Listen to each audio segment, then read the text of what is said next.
Iya, assalamualaikum warahmatullahi wabarakatuh.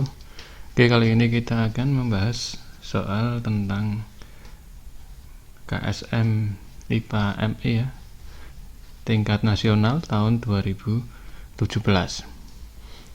Oke, kita langsung saja membahas soalnya. Jadi soal nomor 1 yaitu perhatikan gambar berikut ini ya. Jadi ada gambar mobil ya, mobil polisi. Sebuah mobil mainan pada bagian belakang dipasangi tabung yang berhubungan di bagian dasar ya. Pada tabung diisi cairan berwarna hitam yang dapat menetes secara konstan. Jika pola tetesan dari renggang ke rapat seperti yang ditunjukkan pada gambar, dapat disimpulkan bahwa ya, jadi di sini ada tetesannya ya. Tadinya renggang menuju ke rapat. Nah, ini tetesan oli ya. Jadi di sini modelnya model tetesan oli. Nah itu, jadi kalau tetesan oli, kalau dari renggang ke rapat itu namanya diperlambat ya, diperlambat. Tapi nanti kalau di model ada lagi ya, bukan tetesan oli, ada time tracker ya. Time tracker itu nanti kebalikannya tetesan oli ya. Jadi kalau dari rapat ke renggang, nah kayak gini malah ini nanti diperlambat. Nah ini biasanya agak banyak yang kebalik ya, ini ke sana ya.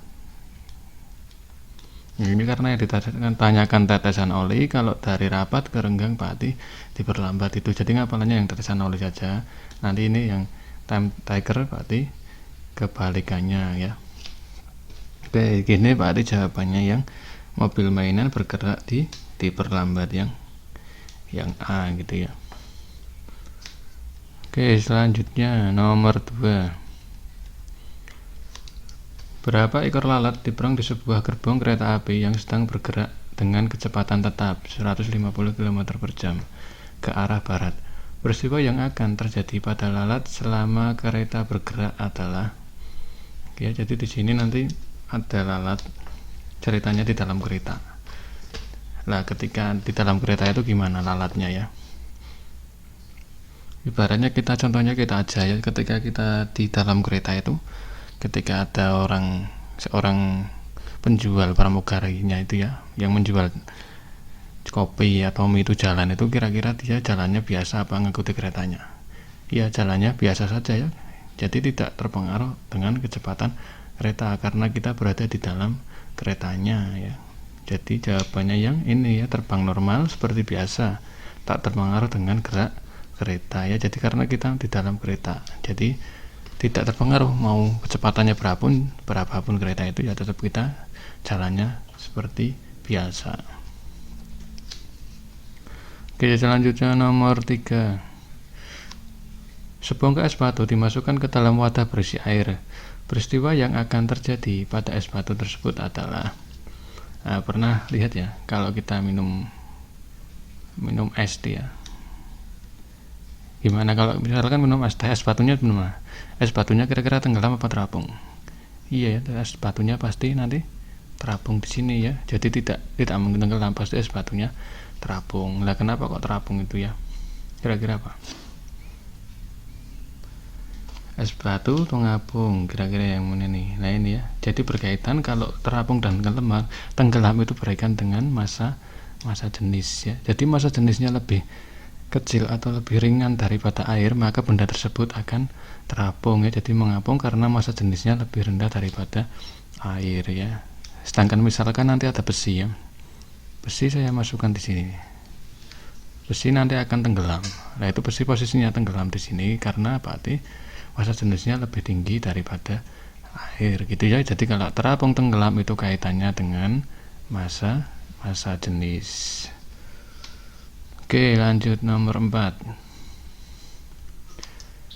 Jika kita melakukan pengamatan pada langit malam sepanjang tahun, maka tiap bulan kita akan melihat rasi bintang yang berbeda. Hal ini merupakan efek dari terjadinya rasi bintang merupakan akibat dari adanya revolusi bumi ya. Jadi adanya revolusi bumi mengelilingi matahari ya. Salah satunya adalah terjadinya perubahan rasi bintang gitu ya, atau terjadinya lamanya waktu siang dan malam, itu juga bisa ya. Gerak tahunan matahari itu juga akibat revolusi bumi ya. Oke, lanjut soal nomor 5.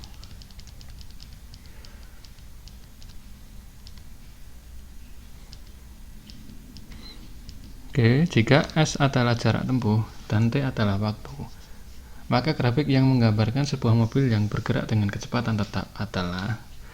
Oke, jadi ini sebenarnya kalau biasanya rumusnya kan ini ya, jarak sama dengan kecepatan dikali waktu ya. Nah ini tapi rumusnya diganti simbolnya, jarak itu S ya, kecepatan itu V, velocity, dan waktu itu T, time ya. Jadi ini sama saja, dua rumus ini sebenarnya sama saja, cuma di sini penggunaannya adalah S sama dengan V kali T ya. Terus ini yang ditanyakan kecepatannya tetap ya, jadi kalau kecepatan kita rumuskan di sini V sama dengan apa? V berarti sama dengan S dibagi T ya. Jadi jarak dibagi waktu. Nah ini berarti di sini kalau kecepatannya tetap ya di sini ini ya, ini. Jadi kayak gini ini ya, jadi kecepatannya tetap. Jaraknya semakin tinggi nanti waktunya juga semakin tinggi gitu ya, jadi kecepatannya tetap. Jadi jawabannya yang A ya. Lanjut soal nomor 6. Jika kita melihat bulan berbentuk sabit di ufuk barat saat pulang dari jamaah sholat maghrib, maka dapat diperkirakan bahwa saat itu adalah. Oke, jadi ini ketika munculnya bulan baru ya, jadi biasanya bentuknya adalah bulan-bulan sabit ya. Jadi bulan sabit berarti kira-kira apa?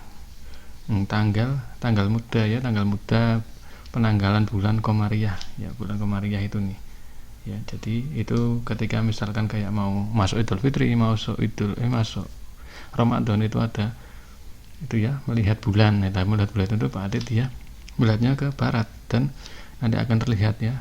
Jadi bulan sabit awal bulan ya. Jadi tanggal 1 ya. Lanjut soal nomor 7 ya. Perhatikan pernyataan berikut ini. Pernyataan yang sesuai saat terjadi gerhana matahari ya. Oke, yang ditanyakan gerhana matahari ya.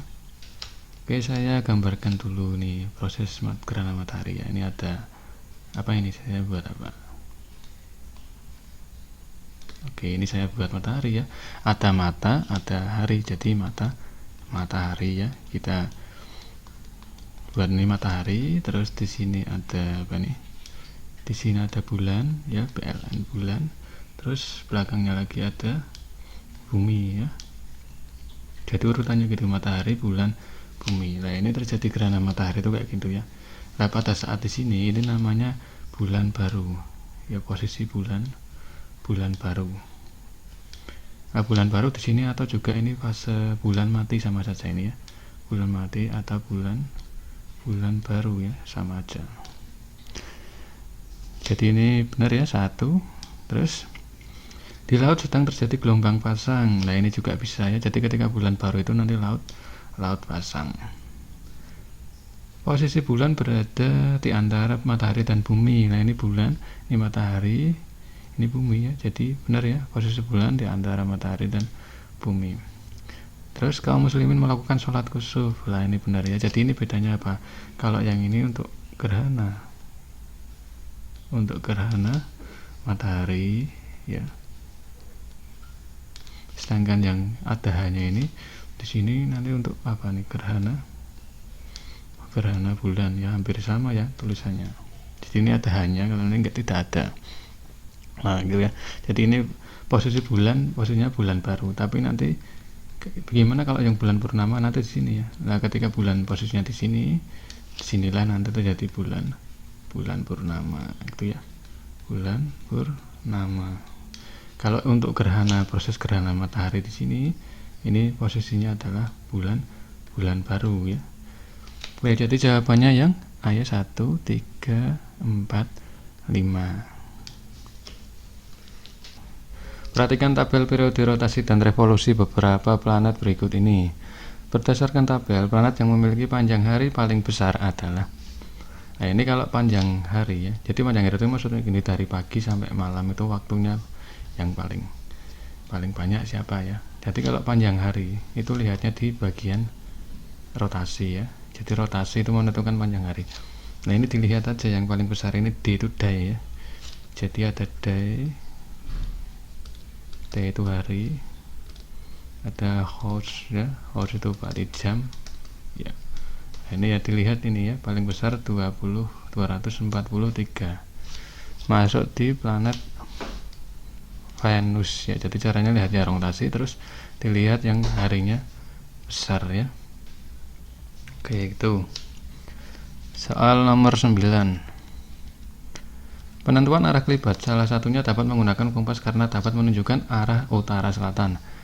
Gerakan kompas tersebut disebabkan karena adanya medan magnet bumi yang keluar dari kutub selatan geografis menuju kutub utara geografis. Medan magnet dihasilkan oleh medan listrik itu dihasilkan oleh sebenarnya arus konveksi ya. Jadi antara cairan besi dengan cairan nikel itu sehingga menghasilkan listrik yang berada di inti luar bumi ya. Jadi arus konveksi ini benar, tapi di inti luar bumi bukan di mantel ya. Jadi di inti luar bumi adanya arus konveksi antara cairan besi dan nikel itu yang menghasilkan aliran listrik yang berada di inti luar bumi, itu yang menyebabkan adanya medan magnet bumi ya.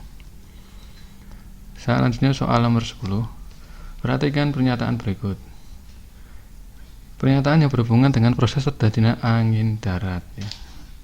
Angin darat, jadi kalau mau ngapalkan gini aja ya, misalkan tak gambar di sini. Ini ada daratan, ini ada laut, ini di sini ada apa nih? Ada perahu ya. Terus di sini ada pohon kelapa. Kelapa arahnya ke sana. Terus ini bendera ya. Dia perahunya bergeraknya ke sana ya. Perahunya berlayar. Ketika perahu berlayar ya, itu kira-kira malam hari atau siang hari ya. Perahu berlayar itu biasanya malam hari ya, malam hari. Nah inilah dinamakan angin apa ini, angin darat ya. Angin darat itu ketika malam hari, angin darat ya, dari darat menuju ke laut ya. Biasanya angin darat menuju dari darat menuju ke laut. Jadi penamaan anginnya itu, penamaan angin darat itu dari awalnya ya, angin darat menuju ke laut. Sebaliknya ya, sebaliknya ketika untuk angin laut ya, jadi beda lagi. Kalau nanti angin laut ya, kebalikannya, ini pohonnya ke darat ya, anginnya sama, ada masih ada perahu juga ya. Jadi perahunya pulang ini. Kalau perahu pulang itu berarti apa? Siang ya, siang hari.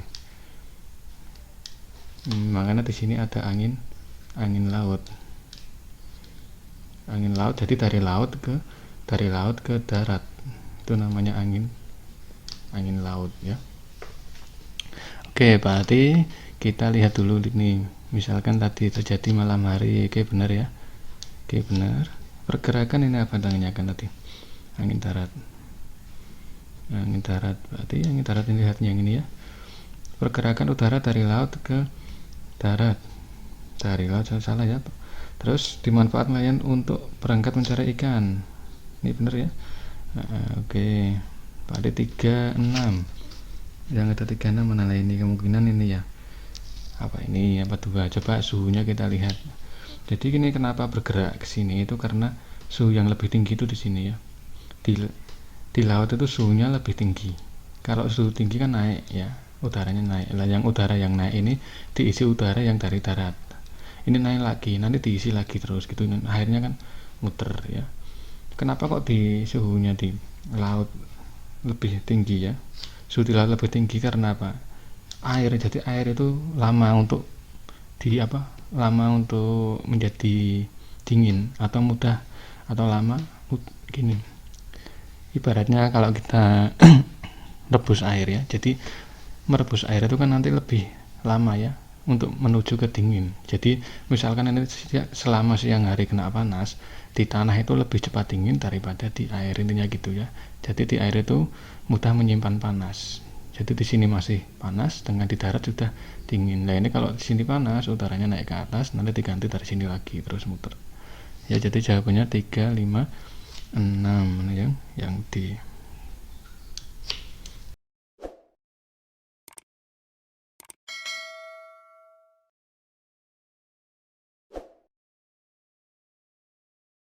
soal nomor 11. Ahmad mendorong sebuah meja ke arah utara, namun meja tetap diam di tempat. Hal ini menunjukkan bahwa titik-titik ya. Jadi ada meja ya. Misalkan ini saya buat di sini mejanya ya. Terus ini ya dikasih dorongan ya, tak kasih tanda panah ke sana. Nah, dia tidak bisa bergerak karena apa? Karena di sini ada gaya gesek juga yang arahnya berlawanan ya. Jadi yang ini ke kanan, yang gaya geseknya statisnya di sini. Kalau besarnya sama tidak bisa bergerak ya. Jadi ini besar gaya dorong Ahmad sama dengan gaya gesek statis antara meja dengan lantai ya. Jadi ini gaya geseknya arahnya berlawanan ya. Kalau Ahmadnya ke kanan ya, gaya geseknya ke kiri ini. Tapi kalau yang A ini apa ini? Berat ya. Gaya dorong Ahmad lebih kecil daripada gaya berat. Kalau gaya berat beda lagi ya. Jadi kalau gaya berat itu berarti dia arahnya ke bawah, berat ya.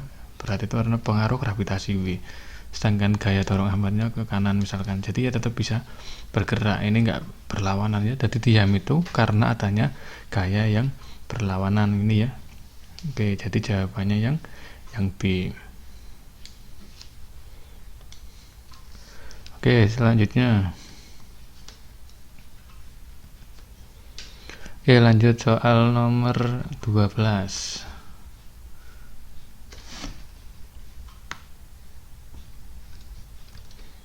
Gambar di bawah ini menunjukkan 5 buah baterai yang dihubungkan dengan 6 buah lampu ya, L1 sampai L6 dan sebuah saklar. Oke, jika saklar S ditutup ya atau on ya, keadaan nyala, dan L5 dicabut, lampu L5 dicabut, maka yang terjadi dalam rangkaian adalah, jadi L5 mana ini ya, L5 ini dihilangkan, dicabut ya. Jadi L5 itu hilang, dicabut. Yang terjadi adalah berarti gimana? Kalau lampu ini hilang, putus, otomatis ini aliran nggak bisa jalan. Jadi yang bisa, misalnya dari sini ya, ini listrik alirannya jalan sini ya.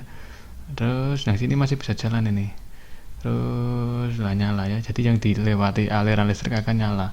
Tapi sedangkan yang lewat sini ini nggak bisa lewat. Nah sampai sini mentok, nggak bisa nyambung sini.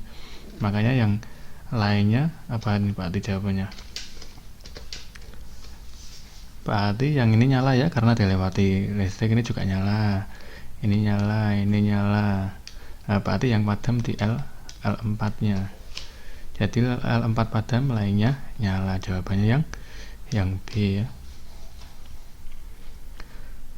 Oke, selanjutnya soal nomor 13. Gambar di bawah ini merupakan sebuah inti besi yang dililiti kawat berarus ya. Jika ujung Q didekatkan dengan kutub utara sebuah magnet batang, maka yang terjadi berarti ini ujung Q ya.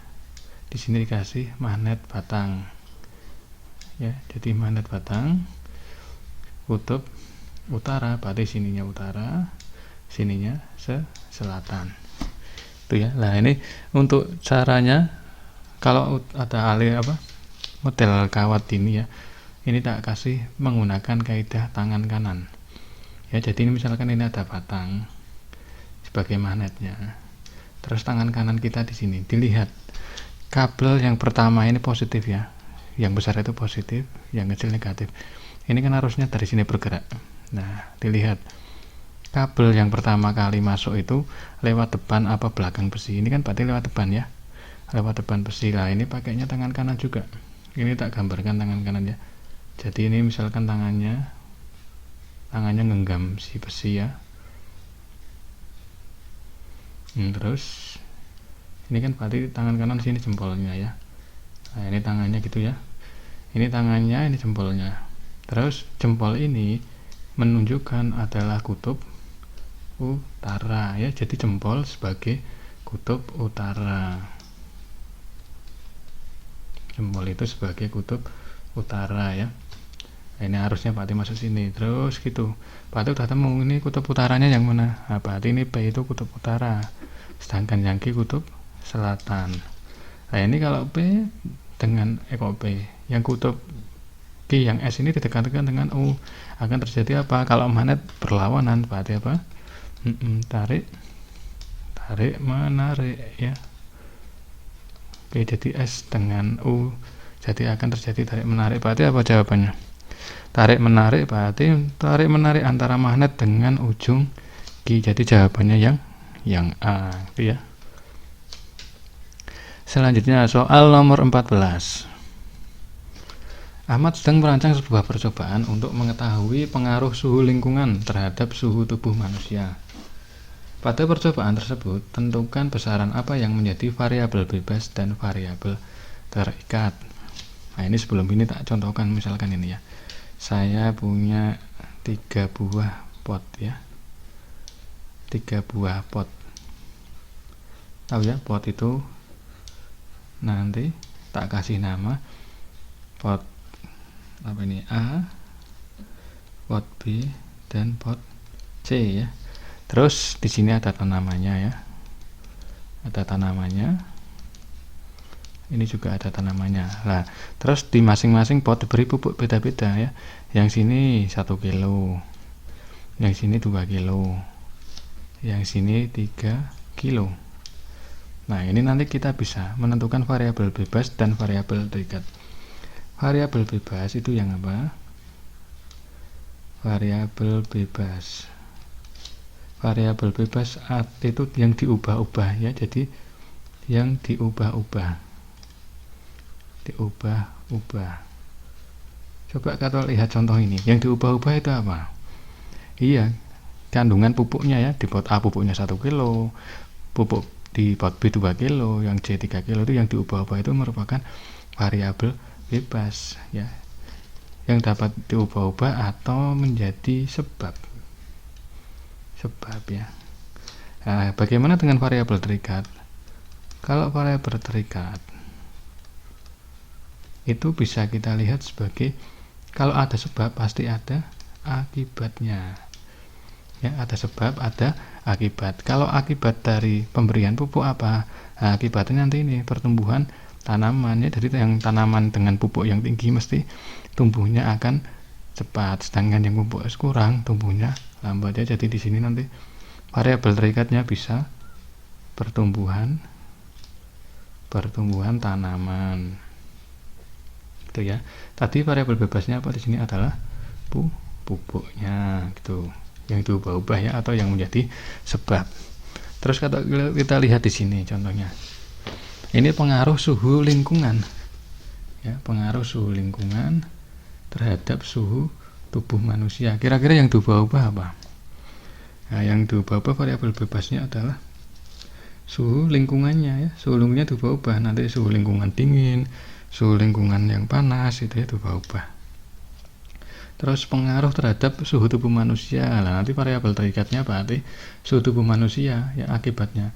Jadi dari sebab suhu dingin, nanti akibatnya gimana di suhu tubuh manusia, itu namanya variabel terikat. Jadi di sini jawabannya yang B gitu ya.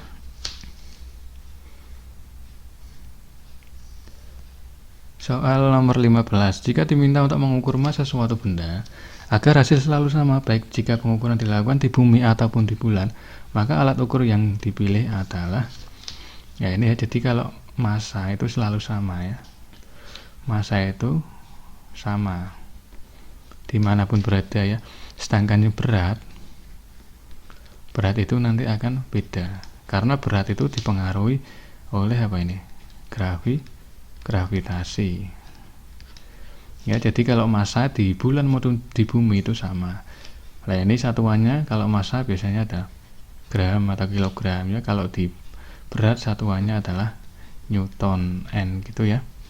Nah, ini kalau melihat ini berarti untuk mengukur massa yang benar adalah ini ya, neraca ini. Jadi ini lebih detail nanti. 0, sampai koma itu bisa ya, ada 3 lengan itu. Oke, jawabannya ya C.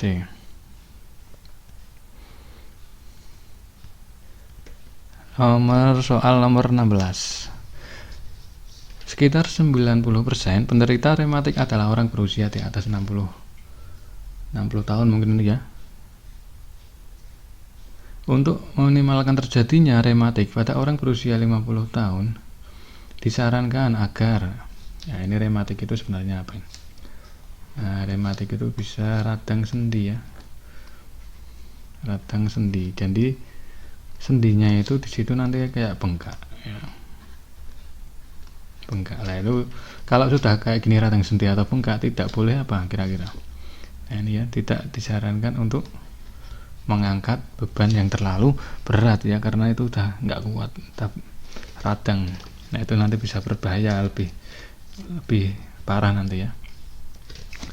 Oke, selanjutnya 17. Virus Zika merupakan virus yang sedang mewabah di benua Amerika bagian selatan. Proses penularan virus tersebut melalui vektor. Vektor itu ya pembawa ya. Pembawa. Yang juga menyebabkan penyakit titik-titik. Nah, ini jadi di sini itu pembawa virus Zika itu siapa? Ya, pembawanya itu adalah nyamuk. Ya, jadi vektor atau pembawa dari virus Zika itu adalah nyamuk. Nah, di sini penyakit di sini yang dibawa oleh nyamuk siapa? Ini ya, penyakit demam berdarah ya. Jadi nyamuk itu sama, nyamuk yang membawa virus demam berdarah dengan Zika itu sama vektornya ya. Ini nyamuk Aedes aegypti ya. Oke, selanjutnya nomor 18. Dampak dari pemanasan global yang paling tepat adalah, ini ingat dampak ya. Dampaknya berarti apa? Nah, ini perubahan musim yang tidak menentu ya. Jadi musim kemarau, musim hujan sekarang aja misalkan bulan Desember, November kadang masih kemarau, masih panas ya. Nanti ketika bulan Juli, Agustus malah hujan gitu ya. Oke, itu. Kalau meningkatnya kandungan gas CO2 ini bukan dampak, ini apa ini? Penyebabnya ya. Penyebab adanya pemanasan global gitu ya. Nomor 19. Berdasarkan gambar di atas, bentuk gigi yang dimiliki hewan tersebut adalah, nah kira-kira hewan apa ini ya? Ada banyak gerahamnya ya.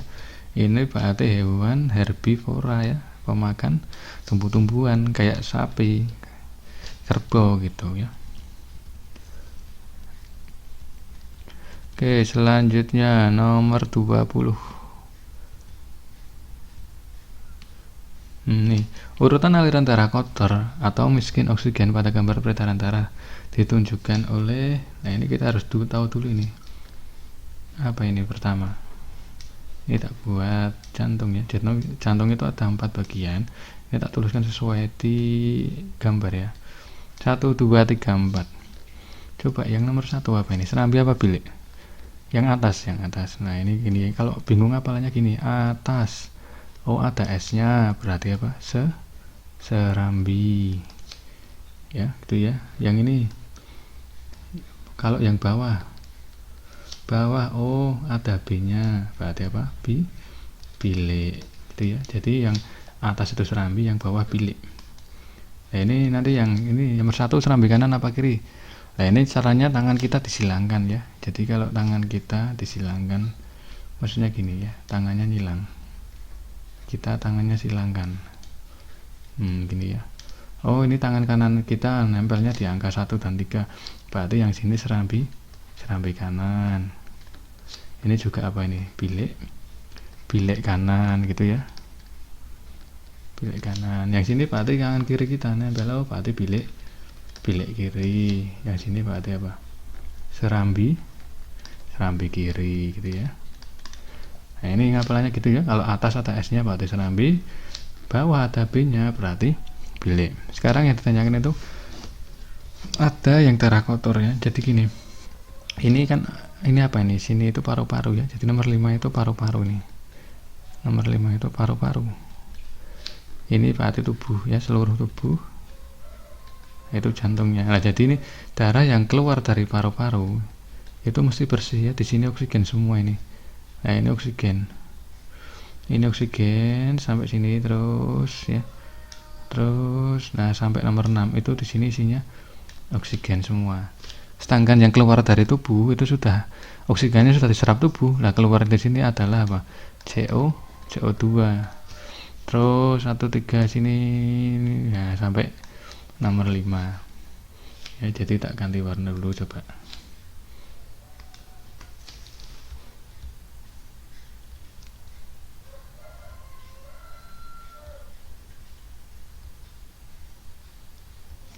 Nah, ya jadi yang isinya CO2 itu sini, mulai sini. Karena di sini oksigennya tadi sudah digunakan ya. Ini jadi di sini masuk bilik masuk serambi kanan, masuk bilik kanan, terus sampai ke paru-paru. Lah di sini isinya apa tadi? CO2 ya. Nah, nanti di paru-paru tukar lagi dengan oksigen masuk gitu ya. Jadi ini yang darah kotor ya, atau yang berisi CO2. Oke, berarti itu jawabannya apa kalau darah? Tanyakan apa? Miskin oksigen. Ya, miskin oksigen berarti di sini isinya karbon dioksida. Nah, berarti yang merah ini ya, dari mulai 8, 3, 8, 1, 3, 9. Jadi yang D ya.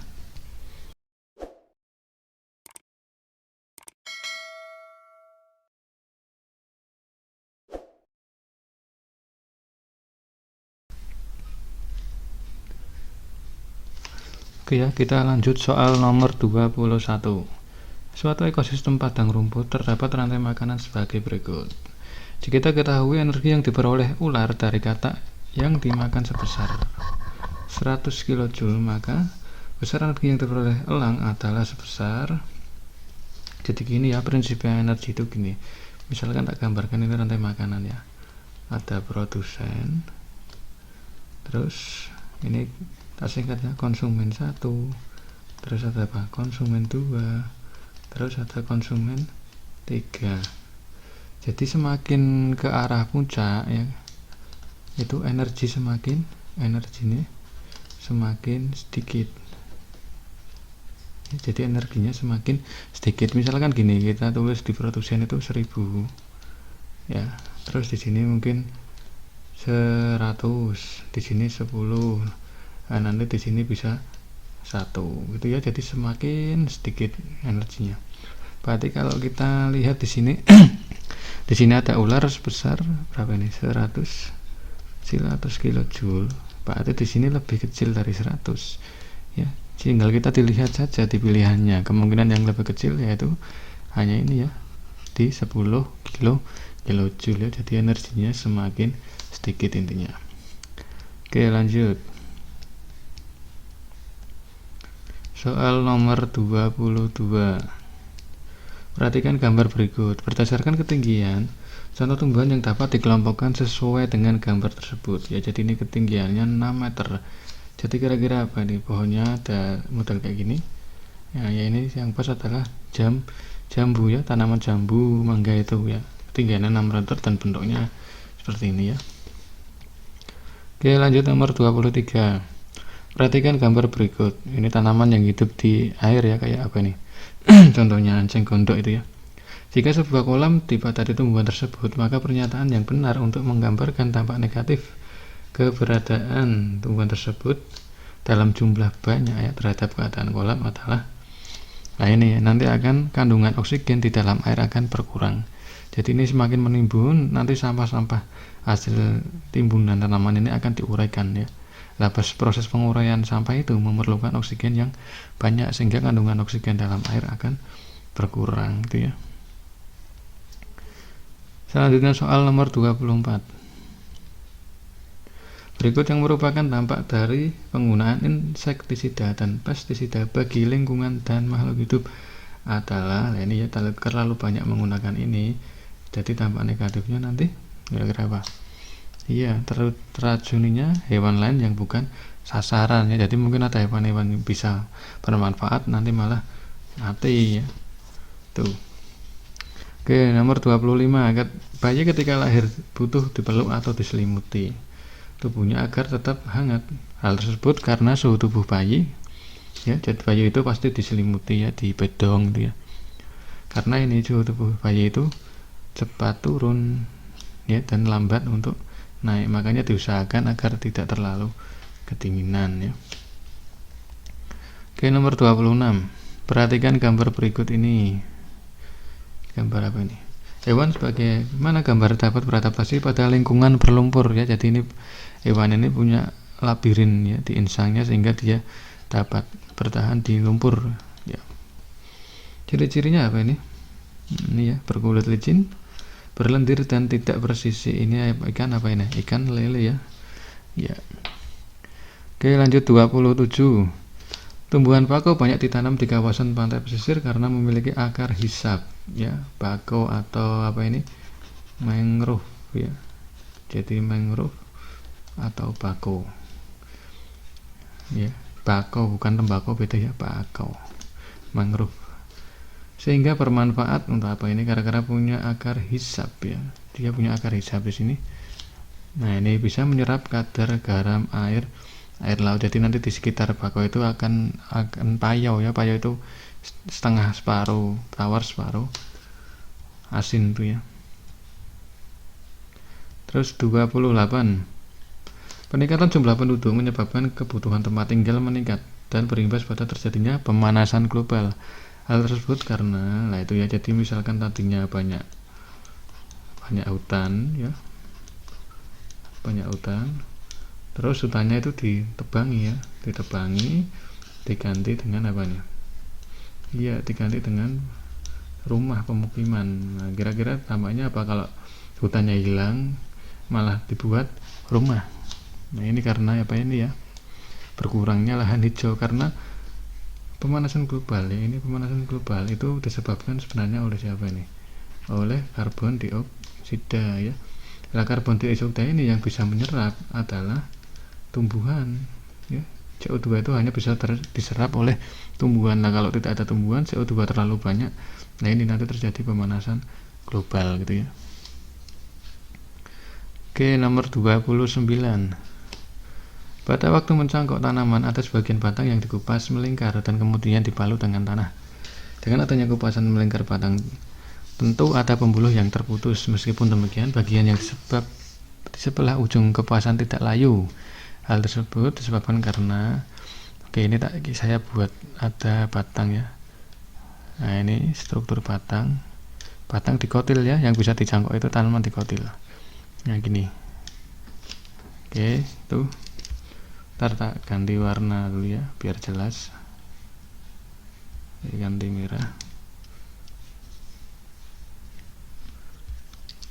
Nah, ini nanti ada bagiannya ya, yang ujung sini ya, ujung sini nomor 1 itu adalah epidermis. Terus masuk lagi 2 itu apa? Cortex.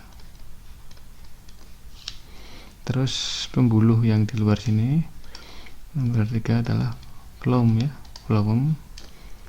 Terus yang pas garisnya di sini adalah nomor 4 cambium.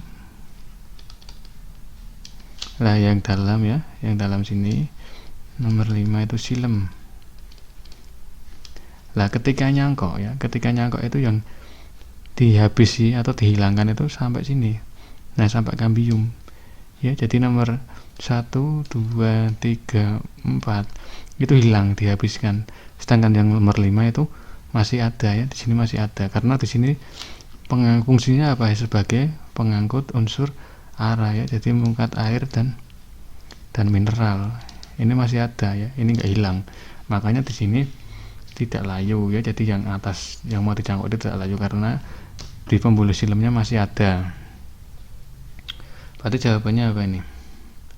Nah, ini ya, zat hara dari tanah masih dapat diangkut ya. Oke, terakhir nomor 30. Belalang dan kupu-kupu adalah 2 jenis hewan yang berbeda tapi dimasukkan dalam kelompok yang sama. Dasar pengelompokan digunakan adalah jadi belalang kupu itu masuk dalam filum Arthropoda.